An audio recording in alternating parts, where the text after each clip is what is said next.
Hello, hello, hello again. Thank you so much and welcome back. Last time I was in the process of getting drunk because I was reading Bleeding Cool's terrible writing and nonsensical listing. And I want to say thank you so much for tuning in today. Uh, I was enjoying a nice Gerard Bertrand Côte de Roses 2018, a very good year. Wine, I've got about 75% of this bottle done, so I think I might have hit it a little bit too hard, considering we're only a quarter of the way through this thing. But let's just take a shot to get started.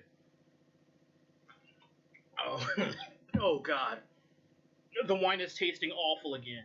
That means that in the time I've spent not drinking, I might have sobered up a little bit. Well, that's not good because I'm going to need to be drunk to handle this article.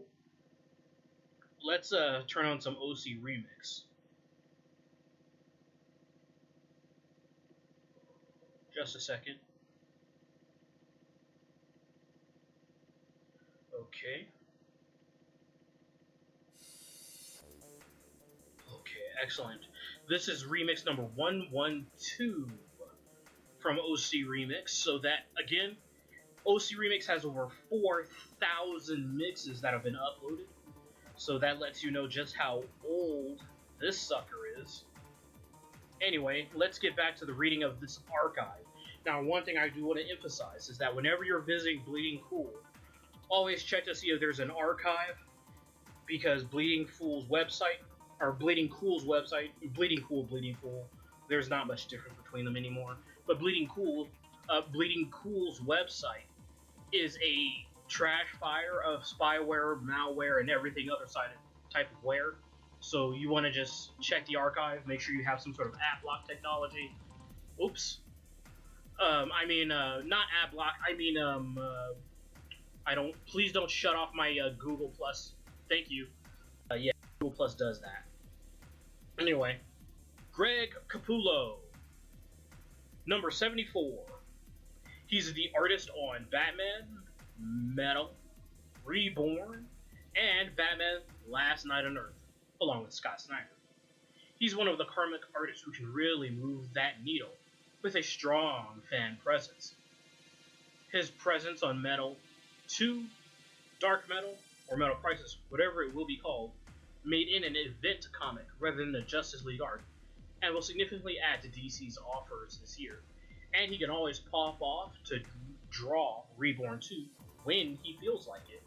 Now, I just want to mention that Rich Johnston, with these, this is like the second or third time he's made a Move That Needle reference. That's kind of a subtle dig at your boy Zach. Your boy Zach tried to start like a hashtag Move the Needle, where people will say, hey, I bought this comic. And then you would put in the hashtag Move the Needle, and it would show that these are the comics that people are buying. Now, there are a couple of factors that went into why the hashtag Move the Needle didn't work. One, it was spread out over a multitude of different type of comics. So somebody might say, hey, I moved the needle for IDW's Teenage Mutant Ninja Turtles, which is a pretty renowned book. Or then somebody else might say, hey, I moved the needle for, I don't know, Spider-Man. But when it's all spread out that way, you're never going to see any significant increases or changes. Your boy Zach, despite being a military commander, does not really have a good idea about tactics. While I'm here, might as well say it's pretty ridiculous. Oh, speaking of which, another reason why it didn't work is that there are a significant number of people who watch his videos, but under no circumstance, in any way in hell, would they move the needle for a Marvel or a DC book, because those publishers are garbage to their customers. And I don't say fans, I say customers. A fanatic is a fanatic. That's what fan stands for. Somebody who is kind of obsessed. I'm not a fan. I will gladly walk away from Marvel and DC, which I did. So when your boy Zach is trying to say, hey, move the needle for this Marvel comic, or hey, move the needle for this DC comic. I'm like, you must be out of your goddamn mind. But now, what he should have done was say, hey, everybody, let's all move the needle for this one comic from like some third tier indie publisher. Like, I don't know, Boom with Power Rangers. Mighty Morphin Power Rangers. Move the needle for Power Rangers. And not a Power Rangers #1. I mean a Power Rangers #6. So that, hey, sharp increase in Power Rangers #6 over #5. That would have been very noticeable. Or even better yet, move the needle for this Alterna comic. Now, I know your boy Zach is into capes. And capes is just another phrase of saying a superhero. So, you know, flying Superman, you're flying around with a literal cape. That's what he's into. I don't know what cape comics, superhero comics Alterna had at the time, but if he said, hey, move the needle for these Alterna comics, this cape superhero comic from Alterna, and then, you know, a lot of people would have gladly have bought it because it's Alterna, they're good guys, it's only $1.50, buy 2. That's how Move the Needle should have gone. There you go. You can criticize Comicsgate without being an irrational moron, but most people who hate on Comicsgate are idiots and can't make a coherent argument. I just criticized an idea of your boy Zach, whom we all love. He's a great guy. But his idea of Move the Needle and how he implemented it was stupid. Fair criticism without coming off as an irrational lunatic. Anyway, that's what Rich Johnston is doing. He's making a dig at how... Oh yeah, the third thing. The third thing about Move the Needle is that everyone, absolutely everyone in the industry establishment attacked anyone who used hashtag Move the Needle. They attacked any creator who was like oblivious and said, oh, thank you for buying my comic and using Move the Needle. And then they would attack that comic creator and beat them down to the falling in line. And so it got to the point where, wow, I don't want to move the needle for these creators because they're literally being attacked for thanking customers. So it was a three-pronged attack with your boy Zach having a silly implementation idea, people just no way in hell buying Marvel and DC because of how their creators are awful, their editors are just as bad. Marvel and DC are horrible from the ground up. From the letterers, well, I mean, DC outsources their letterers now, but from their Marvel's and DC's letterers, to the colorists, to the inkers, pencilers, writers, associate editors, staff editors, senior editors, every aspect of these companies were fucking horrible. There's no way in hell anyone would quote-unquote move the needle for any of the comics your boy Zach would recommend, because your boy Zach wanted to move the needle for the big two, and the big two are shit and are never under any circumstance worthy of ever getting a single one of my dollars ever again. Anyway, that's why Move the Needle did not work. I just criticized an aspect of Comicsgate. I'm drunk, and I did it more coherently than most of the people who are anti-Comicsgate.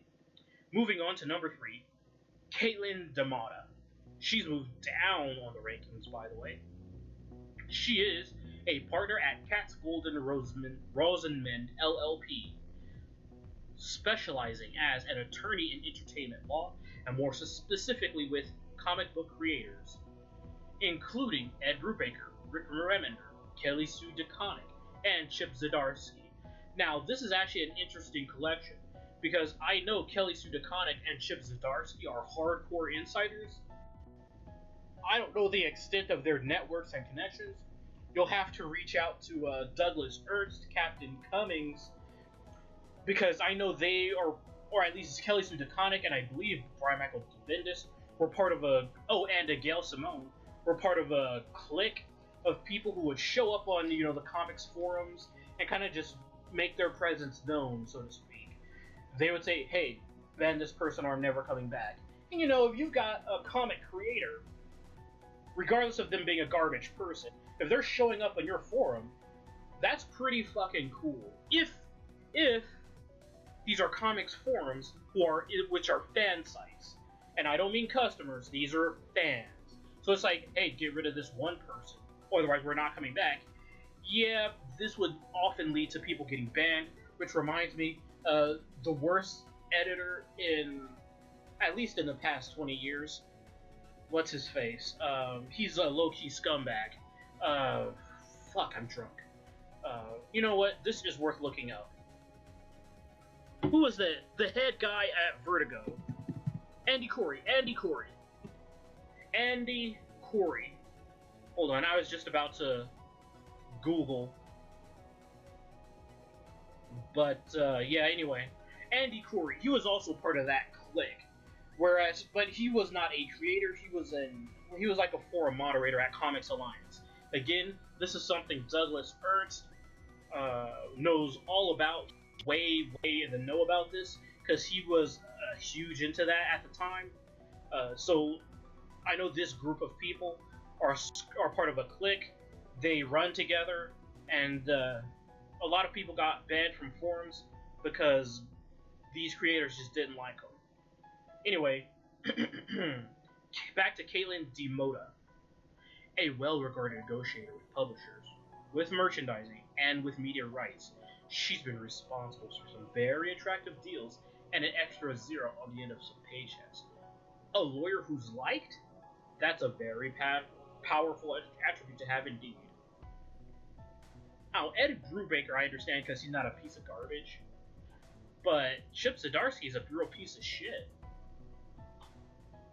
Anyway, whatever.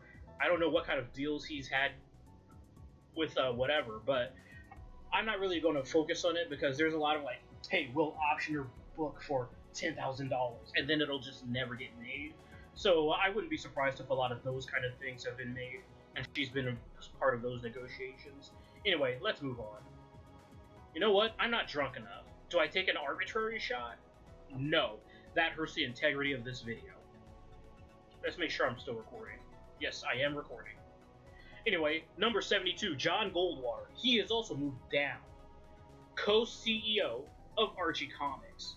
Now, when you got a CEO at number 72, I better not see any, like, letterers or colorists ahead of this guy. Because this guy is a co-CEO of Archie Comics. Anyway, Goldwater has seen a revival of the brand grow. From relaunching Archie in a young adult direction, chasing newspaper headlines, creating horrific and political spin-offs, and seeing the Riverdale TV show find a whole new audience for the Archie comic books. Wait a minute. I've seen a revival of the brand grow. For the Archie comic. Okay, I guess that makes sense. It's just such a run-on sentence. Fuck you, Rich Johnston, and your run-on sentences. Anyway, he has overseen the reinvention of what an Archie comic book could be across today's society, and is now reviving Katie Keene from utter obscurity into a household name. Who the fuck is Katie Keene? That's a terrible thing to... You could at least leave off on Jughead the Hunger, for fuck's sake. Or just Katie Keene? Come on. Anyway, hold on. I need to, retweet my video.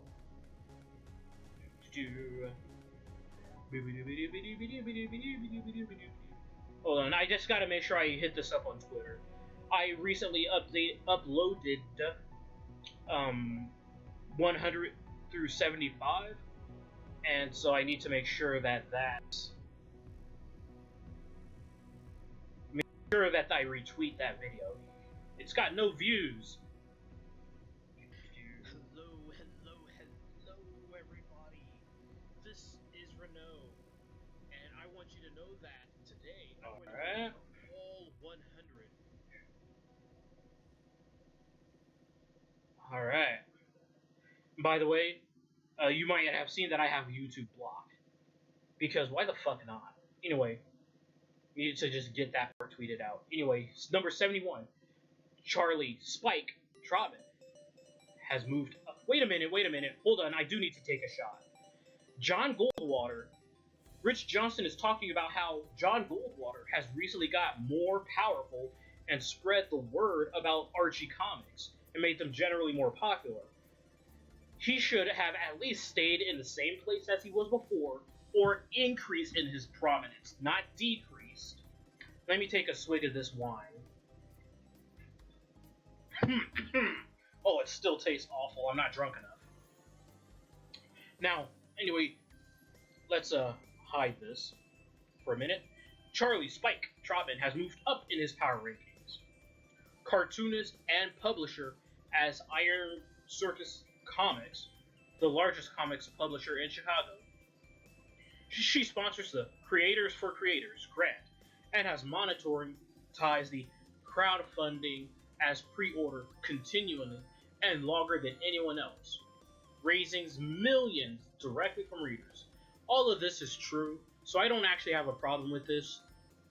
Brian Pulido has been in the game for a long time, but that's because, oh, you know what? Brian Pulido better be on this list. Holy shit. That man better be on this fucking list. Anyway, Charlie has been on the list. She has been making crowdfunded comics for a very long time. Now, whereas a lot of Comicsgate projects, it's not surprising or shocking. Well, it is a bit surprising and shocking, but it's not, oh my god, this is revolutionary. When a Comicsgate or affiliated project makes 100,000 or more. It's an amazing accomplishment. But it happens. You usually get at least 2 a year where somebody makes 100,000. This year there has been several. Charlie Spike will make like $10,000. And don't get me wrong, there's nothing wrong with raising $10,000 for your comic. That's not what I'm saying at all. What I mean is, this person has been in the game, so to speak, for such a long time that $10,000 to another 2 months later, $10,000, 2 months later, $10,000, you know, that sort of thing, once every 2 or 3 months, over a period of, say, I don't know how long they've been around, because Rich Johnston is a horrible writer and doesn't actually tell us. But let's say $10,000 every 2 months, that's $60,000 a year. No. Every 2 months, $10,000? Yeah. Let's say 3. Let's say you make $10,000 every 3 months. That's $40,000. Wait, my math is off. The point is, I'm drunk, whatever. The point is, Charlie Trotman, Spike, whatever, has raised a lot of money and has been in it for a long time. She just doesn't have gangbusters success. Although I do... Did Check Please? Did that go through Charlie? I don't know. Check Please, or whoever wrote it, is a black woman about white hockey games. And so just think about that for a minute. One, you've got a black woman writing about hockey. That would never happen at Marvel DC. A black woman is required to write about black women at Marvel and DC. That's just the way it is. You see that with Nnedi Okorafor. She's required to write about a black woman. And the other woman, who from Chicago, who got her hair color, and is from Chicago, and so she wrote Riri Williams. That's because Marvel will only allow black women to write about black women. So kudos on whoever did Check Please. That's a little bit of a tangent. I hope whoever that was, I can't remember the name at the time, and I don't feel like researching it. The name of that woman, I hope they appear on this list. Because think about how awesome that is, though. In the industry itself, you see that with Cena Grace at Marvel as well. He's a gay man. He is only allowed to write about gay men. You see that with... I already gave you the 2 black women who are only allowed to write about black women. So, the industry at Marvel is shit, because they literally have not just tokenization, but forced tokenization. So anyway, kudos Charlie, even though this person's attitude is awful. She runs block outs like 2 times a year. Moving on. Charles Cockman, a new entry. You know, there's a lot of new entries. The editorial director at Abrams Books and head of Abrams Comic Art Imprint. Charlie found and nurtured Jeff Kinney and has given us My Friend Dahmer, The Best We Could, Kindred, A Fire Story, Mom's Cancer, and other numerous bestsellers and critical darlings in the graphic novel scene. I've never heard of any of those. That's just the way it is. I don't know why this person is on the list. I've never heard of these books. Maybe if some of these books came out this year, and, you know, but whatever. I've never heard of this person. But who goes through Abrams Books or Abrams Comic Imprint? I don't know. But apparently people do, and they sell well. So congratulations, I guess. Moving on to 69. Actually, you know what? I'm going to take a drink because there is no reason for this person who is making a new entry to be ranked at number 70 based on this listing. If this person has been around for such a long time, making all the bestsellers, then Charles Cockman should not be a new entry. This is somebody who should have been on the list before, which means he's been getting ignored. What, all that stuff he's done before? Or did you have garbage people who didn't belong on the list at all on it before? Is that what happened, Rich Johnston? Let me take a swig. Oh, god damn. This is getting even worse. I need to hurry up and get drunk. I might have to start taking bigger shots. Let me eat a slice of pizza.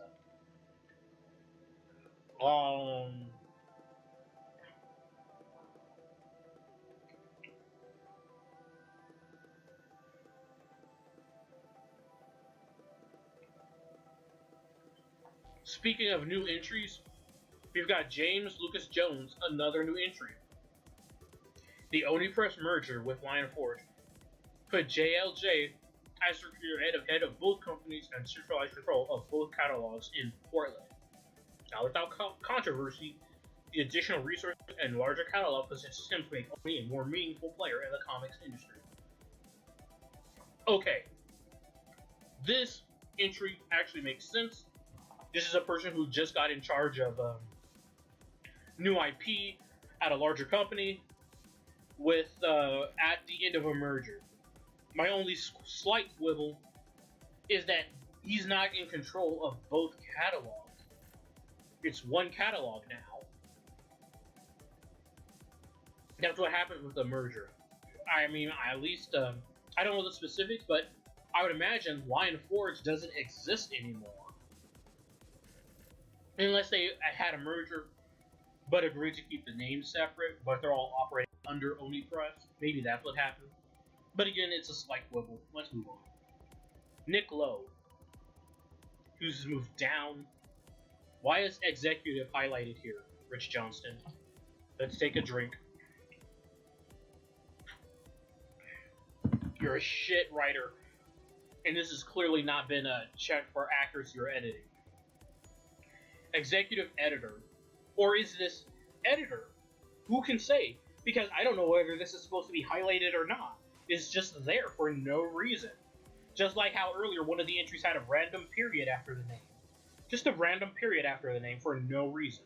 Anyway, editor of Marvel's Spider-Man titles. It's been the Venom titles that have most impressed this year, as the Spider-Man titles have struggled to find their feet somewhat. Leave out this somewhat, Rich Johnston. It doesn't add anything to the sentence. It makes the sentence structure weaker by offering this waffle. As the Spider-Man titles have struggled to find their feet. Period. Leave off this word. I'm drunk and I can edit better than you can write. And you've been writing for what? 1,000 years? I've only been drunk for a couple of hours. Next up, number 67, Mike Martz, editor-in-chief of Aftershock Comics. Despite new, creator-friendly competition, as more comic publishers keep launching like it's the 90s, Aftershock still managed to find biggish names. Oh, that's a shot. And we were doing so well.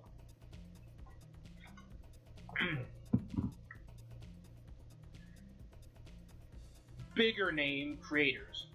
And the potential of, he used biggish again? Yeah, let's take another shot. Biggish media deals to match. March continues to use this experience of editing the big Marvel books to land a sizable fish, and then keep them there. So again, let's take a third shot. March continues to use his experience editing, leave out the of, editing at Marvel. March continues to use his experience, experiences editing Marvel books to land sizable fish. To land sizable fish. And then keep them there. Where? What there? At Marvel? Well, then he sucks. No. And then keep them at Aftershock. Because you have a... I don't know my technical English, and I'm sorry.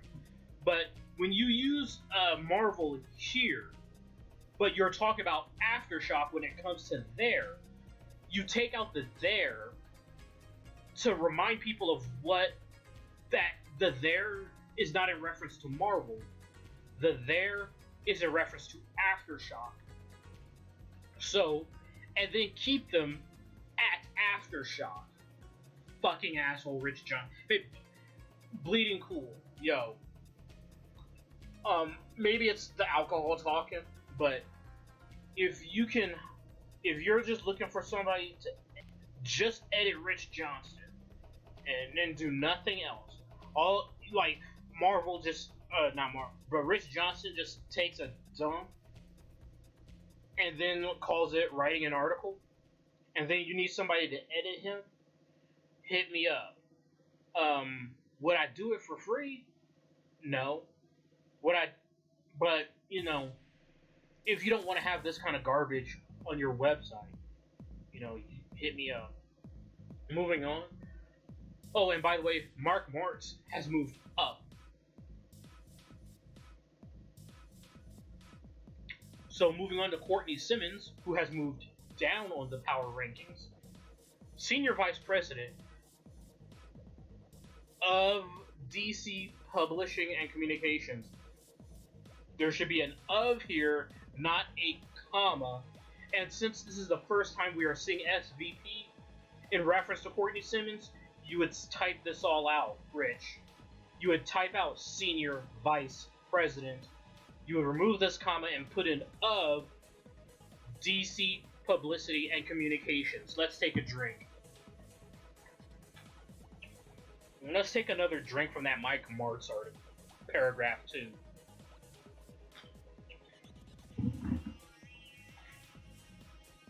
Alright. Exceptional publicity. Lowercase p, Rich. Lowercase p. And then you would have this lowercase as well, because these aren't titles. As well as quiet but respected leader within DC and Warner Brothers. Wait, she's with Warner Brothers as well? Okay. Look for her to focus on DC Universe streaming app to blow up this year. Wow, considering the DC Universe streaming did absolutely not blow up, it fizzled hard, I can definitely see why she moved down on the power rankings. Jody Hauser. This is a name I have seen. Don't remember what for, but Jody Hauser. Now, it's starting to get to a point where you should not have people showing up new on the list with these higher rankings, unless this suggests that people have been getting neglected who should have been in the list in previous years. Because I can't imagine there are that many people who have fallen that hard, considering nobody ever leaves in comics. And I mean, nobody loses. Even when people lose power influence, how much power influence do they really lose? Let me take a bite of pizza as you contemplate that.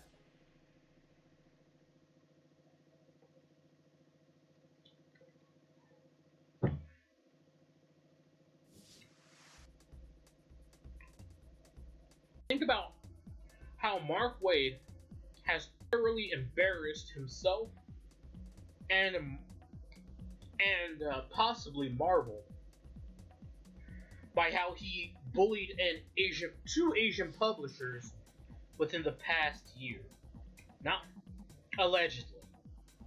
He allegedly bullied not one but two minority-owned publishers using his influence at Marvel. Peter Simeti and the Dunn brothers. Peter Simeti of Alterna Comics and the Dunn brothers at Antarctic Press. Think about how embarrassing it would be to be associated with him. He's still getting work at Marvel. Nobody's shunning him. Nothing. He hasn't lost any power. So, how many people have just dropped off the list for all these new entries to start showing up?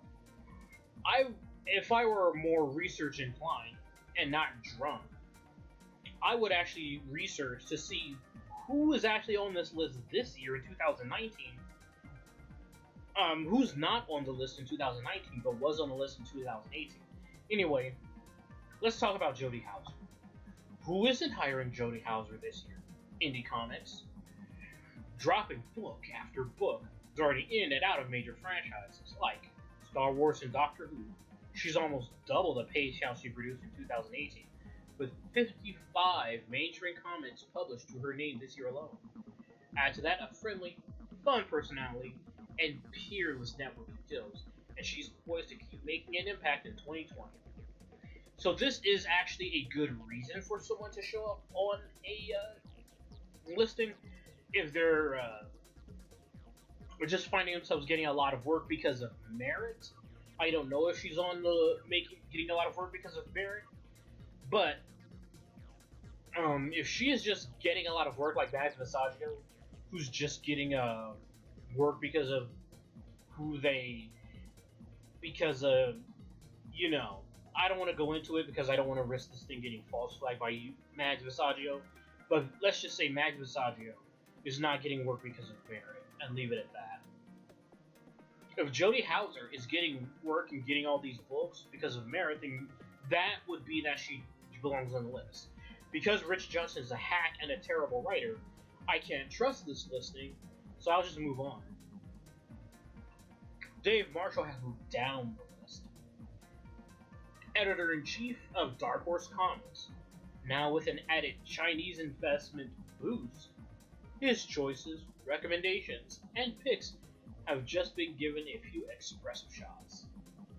As Fox licenses jump one by one to Boom Studios, Marshall has been replacing them with names like Stranger Things, Minecraft, Critical Role, and any game licenses not nailed down by Titan.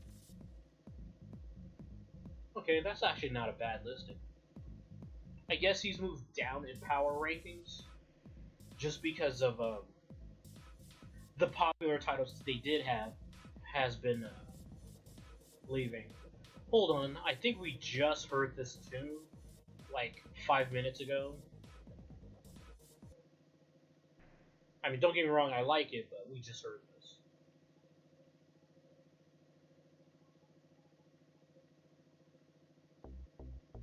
Okay. We haven't heard this yet, right? Let's just assume we haven't. Wait, did you just agree with me? Hold on. Hold on. We haven't heard this one, right? Holy shit! She did agree with me. That's awesome. That's perfect timing. Too bad I ruined it by going back. Anyway, moving on. So, Jesse Cristione, owner of Jesse James Comics in Arizona. Jesse made waves when he announced he was closing his Diamond account and moving away from new comic sales, with others like Orbital and Wonderworld following suit. He has since created the Comic Book Shopping Network, an aftermarket sales platform on Facebook with over 49,000 followers, now hosting stores putting on daily shows where they sell comics directly to fans through video broadcast and PayPal. This is worldwide direct-to-consumer sales channel that is massive and growing by the day. This is very good. I think I've heard of Jesse James Comics in Arizona. This is a very good entry because this is someone who's advocating for the stores. You know who's not advocating for the stores? That one person who I was clowning on earlier. That lady, she's not doing a goddamn thing for stores. This guy, she's doing things for stores. And how embarrassing for the industry that this person, Jesse Crisione, is able to have a flourishing business by not selling any new comics at all. How embarrassing for the industry. This is fake news. I'm tempted to just skip right over it, but Ta-Nehisi Coates is a piece of garbage. So we're going to go over it. Writer of Black Panther, as well as a literary activist. I'm glad, that's good actually. Rich Johnston is acknowledging that Ta-Nehisi Coates is an activist. He's not technically a writer. He is a literary activist. And don't anyone ever forget it. Because he is an activist who cannot put his activism to the side, he is unfit to be writing comics. Because everything is going to be his agenda shoved down everyone's throat. We saw it with Black Panther. We saw it with his other Black Panther comic. He had yet a third Black Panther comic where we saw his agenda. And now he's writing Captain America where we see more garbage propaganda. Moving on, he has brought attention to this comic alongside the release of the movie. No, he didn't. I mean, the movie brought attention to the comic and has created a small but new fan base for Marvel comic books. No, he hasn't. His work on Captain America, while less successful, has managed to tell stories with the character otherwise unseen. Yeah, like how he thinks American citizens would side with Russia to destroy America at its foundations. You know who's destroying America at its foundations? This guy, Ta-Nehisi Coates, who denigrated and badmouthed rescue workers and emergency workers in New York after 9/11. He has also become an internal go-to advice across the Marvel universe. Really? Marvel is referring to Ta-Nehisi Coates for advice? This guy who clearly knows dog shit about and jack squat about comics is being turned to internally for advice across Marvel? How embarrassing for Marvel. Moving on, and Sarnoff, CEO and chair of Warner Brothers, the big new boss who succeeded Kevin Tsujihara after he got Me Too'd. There should be an apostrophe here after two, because hashtag Me Too'd is actually not a hashtag. That's worth acknowledging.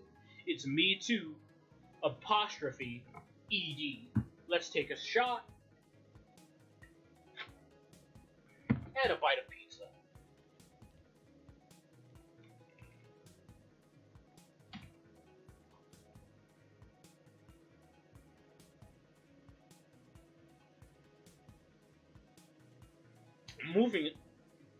Moving on, she brings serious streaming experience to the role.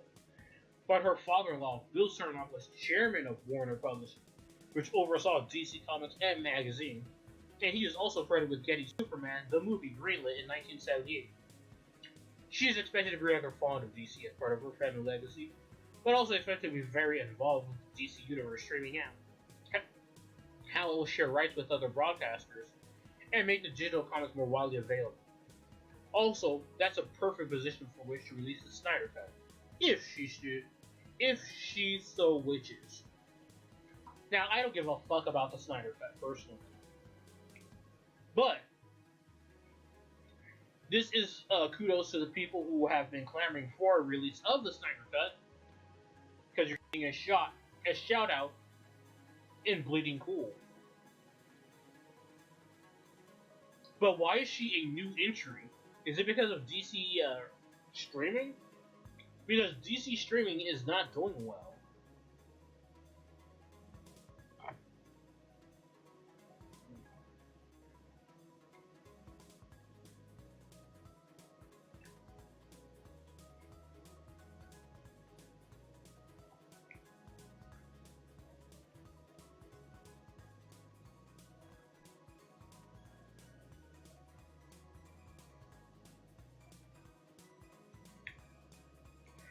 Benny Potter and Rob Jefferson have moved up in the power rankings. YouTube now, personally, I think these should be individually listed. Personally, but whatever. But if they are together, they need to be much higher. YouTubers going under their names Comic Stormerman and Comic Explained, they have more YouTube subscribers than any other focused comic book video commentators, and keeps the comic commentary going even when other media tempt. Strong appreciation for comic books from these two can make a noticeable difference in the comic book stores, and somehow avoiding accusations of pirating comics they review when showing every page on the screen. Now, I wanted to give myself a personal pat on the back.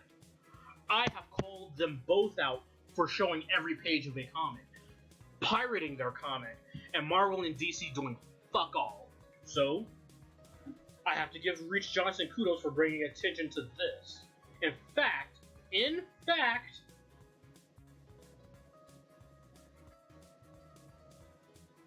hold on. Let me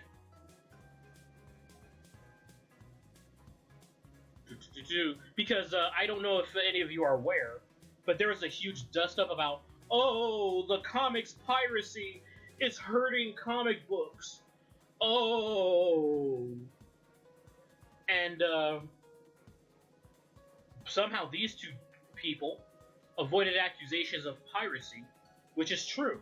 I called them out on it because I think it's bullshit that there's all these people pissing and moaning about comics piracy while ignoring the two gigantic elephants in the room. So let me just tweet this out. Hold on, doing a Drunken review.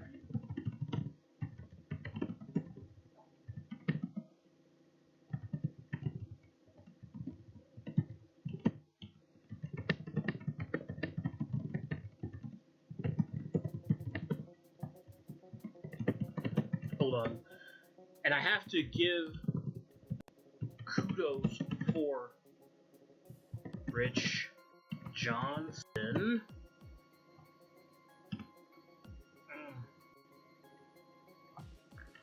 For pointing to elephants in the room. I did first, but credit where credit is due. So yes, it is true. Hold on. I'm going to stroke my own ego for a little bit.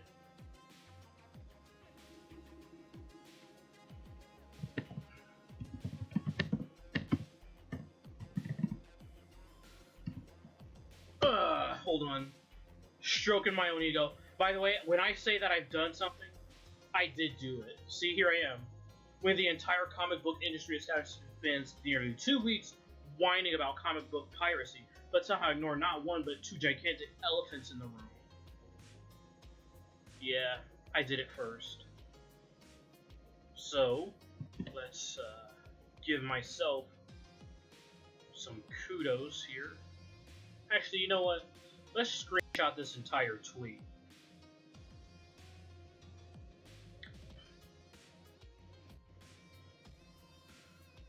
Hold on.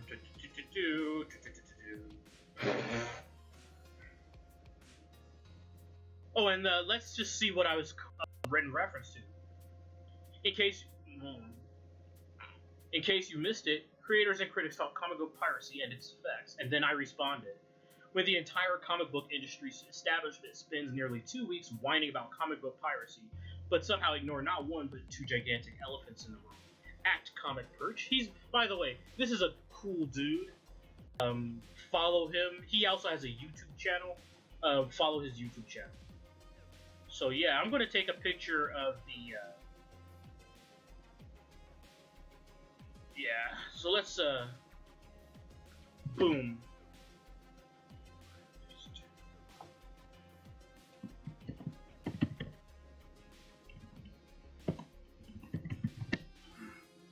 Let's in fact let's tag in.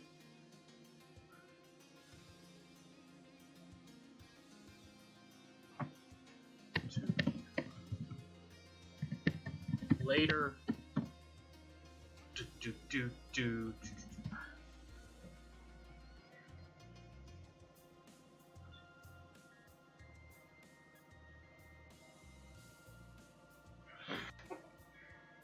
All right. So that was a nice little sidetrack distraction. I had to stroke my own ego for a little bit. No. But why did they move up? They haven't done anything. Unless it's just all the other people moving down.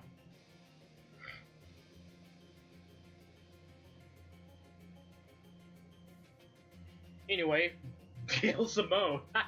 What a walking trash fire this chick is. Leading comic book writer, advisor, social media presence. What? So you could at least put social media presence guru or social media presence expert. Granted, I wouldn't agree with those titles, but then at least that would be a complete thought. And who's...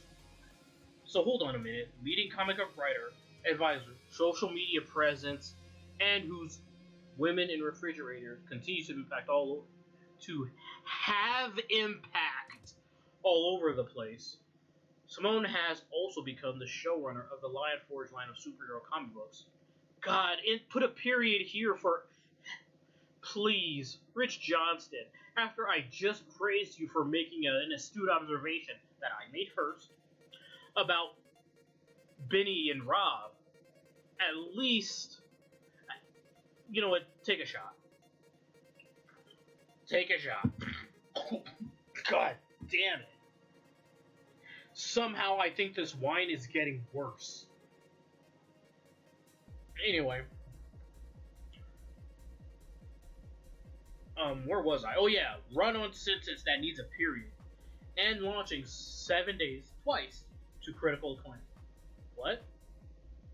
And launched 7 days, twice. Okay, I guess. With a massive social media following that doesn't translate to sales, and uncompromising attitude, Simone always brings a lot to the party. I mean, that's a kind of a backhanded insult about Gail Simone's weight. How dare you? How long are we in? 47 minutes? We can do a couple more. Let's get to 50. Nick Coglianese of the Key Collector app. That's right. This guy, I like this guy. Nick is the Piper of speculators. Image, Boom, Vault, Aftershock, IDW, and SourcePoint Press launches have all benefited when Nick and his team crown a book as hot. The app's real-time alerts create ripples and shockwaves throughout eBay. Okay. Again, though. Okay, so this huge jump to number 58 just makes me wonder how many people have been knocked off the list. If you're watching this and you're more research-minded, I would appreciate it if you were to look at 2018 and compare it to 2019 and see all the people who have been knocked off, because I'm seeing a lot of new entries and they're getting increasingly higher and higher rankings. Anyway, Marjorie Liu has moved down on the list. Novelist turned comic writer. What a step down for you, Marjorie. The first woman to win Best Writer at the Eisners this year. Really? Well, congratulations. Too bad Eisner's awards are now useless. The powerhouse behind the chart-topping Monstrous. She also led a path of superheroes at Marvel, and is most associated with X-23. A headline grabber, she also teaches a course at MIT on comic book writing. Who cares? And participates at the Vona Voices Workshop at UC Berkeley. Wait a minute. where does she live? And I don't mean I'd have to dox. What I'm asking is she being flown across the country to do these shops and teaching? I mean, teaching a course at either she's on the East Coast and she's localized to teach at MIT, or she's in California and she's localized to teach at. Now, I would imagine that she's in California and MIT is flying her across. But no, I don't. This is ridiculous. Maybe it's because I'm drunk, but these are MIT is in Massachusetts, which is on the East Coast, and UC Berkeley is in California on the West Coast. It's hurting my brain right now. She is shaping the comics that are told now and influencing the voices to come. You know who's influencing the voices to come? Everyone who is an instructor at University of Portland's comic course. If you're going to have her, I would expect a bucket load of people who are teaching at Portland State University. By the way, Portland State University has an actual bachelor's degree program where you can get a bachelor's degree in comics. I don't know if it's comics art or comics writing, but it's comics something. And you can get a bachelor's of art in that. If she's going to get it for having occasional workshops and teaching a single course, I would imagine Brian Michael Bendis and what's his face? The black dude. Kevin Walker, I think his name is. Frank Walker? Walker somebody. Both of whom teach there would also be very high on this list, much higher than her. Now, she has moved down on the list, which means this ranking kind of makes sense, because if you got these people who are teaching multiple courses in comics, it would make sense that they would have a higher ranking than someone who teaches a single course and does workshops at Berkeley. And by the way, nobody at MIT is, this is an elective course. Nobody at MIT is becoming a comic writer, editor, comic anything. Phil Boyle, another new entry at a pretty high ranking, so this better be justified. Boyle was already one of the biggest retailers in the United States, with a chain of 8 Coliseum of Comics stores in Florida, but he's historically been a speak song, carry a big stick type. This year, he emerges as one of the elder statesmen of the retail community, and kicked off the year as one of the featured speakers at Comics Pro. He also has been an agent of change. His weekly FOC notes, I don't know what that means, on secret retailer message group have spurred conversations among retailers regarding publisher practices, ordering strategies, etc., and his Comics Omnivore program has become a new, widely adopted tool for retailers and publishers to attract new readers. Again, I don't know what that stuff is or means, but that doesn't necessarily mean it's important and isn't influential behind the scenes.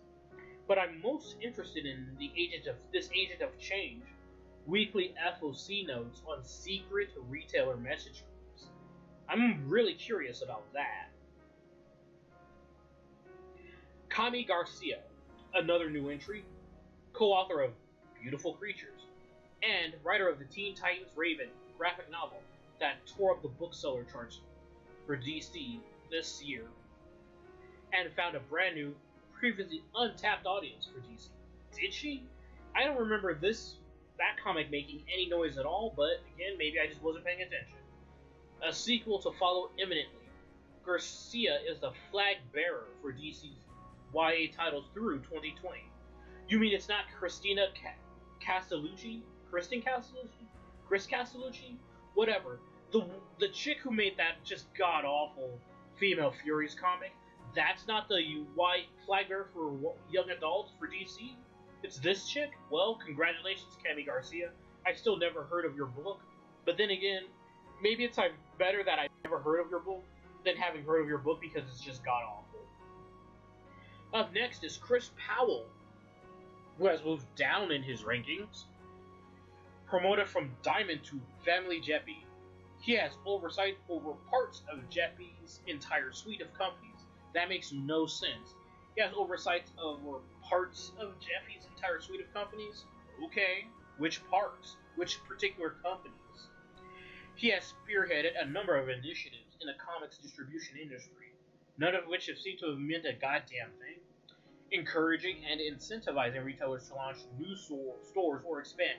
Why the hell would stores expand or launch? Don't you have to actually have a comic book store to launch? How is he? So here's a legitimate question: how is Chris Powell marketing to me, a person who does not have a comic store, to launch a new store? Anyway, let's see if it's explained here. By persuading publishers to offer them very attractive terms. When you see a store opening another location, this was down to him making it attractive an option as possible. What a clunkily worded sentence. I feel bad because I gave you kudos for calling out Comic Story and a Comics Explained, but then you write a clunky sentence like this. Fuck you, Rich Johnston. How about this? When you see a store opening a new location, not another location, opening a new location, Chris Powell helped. Or Chris Powell helped make it an attractive option. There's so many ways, and I'm drunk and whatever. He also pushes increase in technology into stores, allowing them to monitor stock and increase it where needed. Increasing stock? Are you fucking kidding me? Overship. Stores are getting overships for days. Increasing stock? Yeah, that's just I'm not going to say it's a scheme and a scam, but it's definitely a way for just Diamond to just make more sales and then offload onto stores. That's what it means. Stores don't need to increase stock where needed. It's ridiculous. If anything, stores need to lower stock where possible. Moving on to Lauren Faust. Shit. Why is Shane Fontana highlighted, Rich Johnston? Can you tell us why Shane Fontana is highlighted? I'd like to know why Shane Fontana is highlighted. Why is this highlighted, Rich Johnston? A person who is drunk should not be able to edit your text. I should be too drunk and confused to find these kinds of errors, Rich Johnston. Anyway, Shea Fontana left a powerful mark on the DC superhero graphic novels, where Lauren Faust came in this year and reinvented the DC superhero girls characters. All new toys and cartoons were developed based on Lauren's direction. The books continue to be monster sellers as they spin off across media. Her choices for the characters that get picked and chosen can revive the characters in public mind and sow the seeds for success for decades to come. Sow the seeds for success decades to come. I don't know if that's technically incorrect, but this would have flowed easier if it said, and sow the seeds for success for decades to come. Or, in the public's minds, and sow seeds for success. So, anyway, this sentence could definitely be rewritten. I've needed to take a couple of shots, so I'm going to take two right now. One.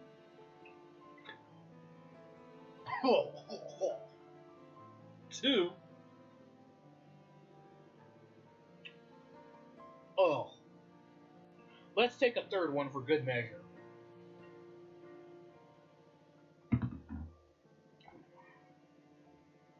We are almost an hour in. I have 3 more to go. Oh, damn it, Rich Johnston. Why can't you be a better writer? Why can't you just edit your text before publishing? This is something that legit should have taken you a week. With a week's worth of time, you could have had the time to write this accurately, correctly, do research, interview people as an as-needed basis. That's why I think you forgot about this altogether and just had to do it all in one fell swoop in a couple of hours. That's what I think, Rich Johnston. That's really what I think. I think you forgot about doing this, and then your editors were telling you to get it done. Now, you're in British time, so I don't know how far ahead you are because I'm drunk, but I'm thinking you had to do it by midnight or maybe 5 p.m. British time, and so you had to type like a fucking madman, because this is some sloppy university student has to turn it in by midnight and 10 minutes to go kind of bullshit. Anyway, Mark Doyle, the man behind Black Label, and smash hit that is Batman Damned at DC. All that came with it. Being married to Boom Studios executive director, or executive editor Janine Schaefer,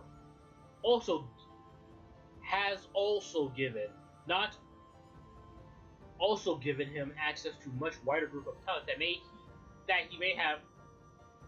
Wow, this is just sloppy all over the place.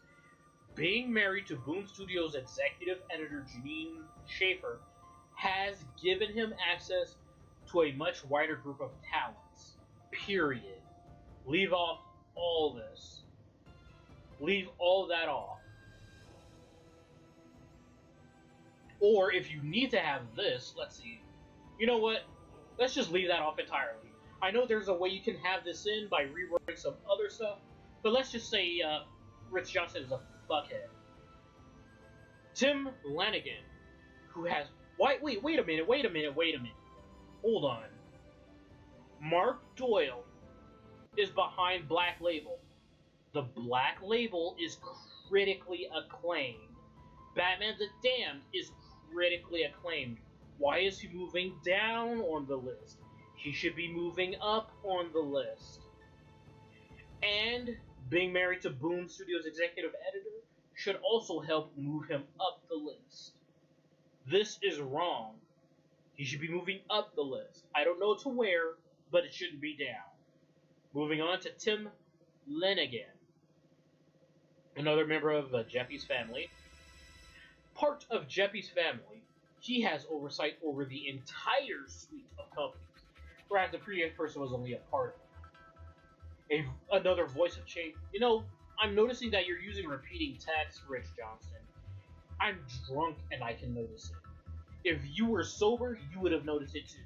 Now, you're not technically incorrect for using repeating text, but it's something I personally don't like, and if I were an editor, I would tell you to change it. A voice of change, which is a phrase we've already heard before, within the organization, he also sees himself as a steward of the industry's health in a Paul Levitz fashion, directly involved with anything that goes on in the direct market of comic stores and the bookstore market to whom Diamond supplies.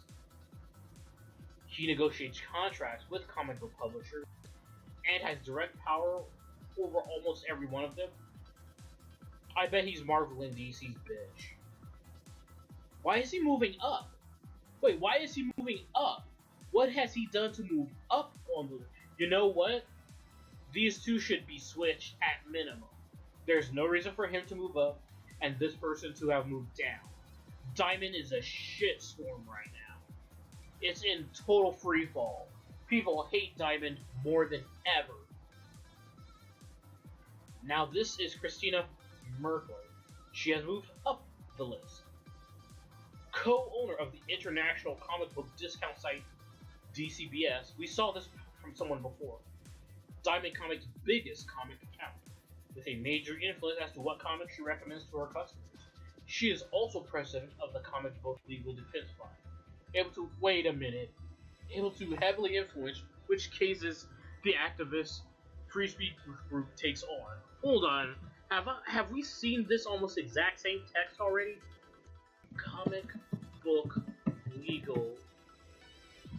No, I guess I'm just hallucinating things at this point. How drunk am I? Well, we'll find out when we come back. Just a moment, let's stop the recording and do another upload later. Just a second.